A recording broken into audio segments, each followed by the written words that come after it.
অনেকের মুখে শুনতেছি যে গণভোট কার্যকর হবে না, মানে আমাদের 2026 সালের নির্বাচনের সাথে যে গণভোট হয়েছে সেটা নাকি বাস্তবায়িত হবে না, কারণ হচ্ছে সেটা নাকি সংবিধানে নাই। তো ভাই আমি আপনাদের জন্য বলতেছি যে ভাই, গণভোট কখনো সংবিধানে থাকা লাগে না। সেটা গণভোট আইন তৈরি করে হচ্ছে গণভোট কার্যকর করা হয়, এবং গণভোট জাতীয় কোনো গুরুত্বপূর্ণ বিষয়ে সিদ্ধান্ত বা পরিবর্তন করার জন্য হচ্ছে গণভোট হয়, এবং সেটা হ্যাঁ এবং নার মধ্যে হয়, এবং জনগণ সেখানে তাদের মতামত প্রকাশ করে। আর নির্বাচন কমিশন হচ্ছে এই গণভোট পরিচালনা করে থাকে।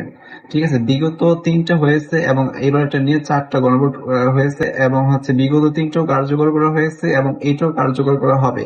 কারণ গণভোট হচ্ছে জনগণের ডিরেক্ট মতামত, কোনো গুরুত্বপূর্ণ বিষয়, জাতীয় কোনো গুরুত্বপূর্ণ বিষয় হচ্ছে জনগণ মতামত দেয়। আর এবারে গণভোট হয়েছে আমাদের সংবিধান সংশোধনের জন্য, মানে জুলাই চার্টার অনুযায়ী সংবিধান সংশোধন করা হবে সেজন্য। আর জুলাই চার্টার কতটা গুরুত্বপূর্ণ সেটা হচ্ছে আমার থেকে আপনি ভালো জানেন। আর এটা বর্তমান যে সরকার আছে তারা মেনেই হচ্ছে নির্বাচন পরিচালিত করছে, এবং হচ্ছে তারাও হচ্ছে গণভোটের পক্ষে প্রচারণা করেছে।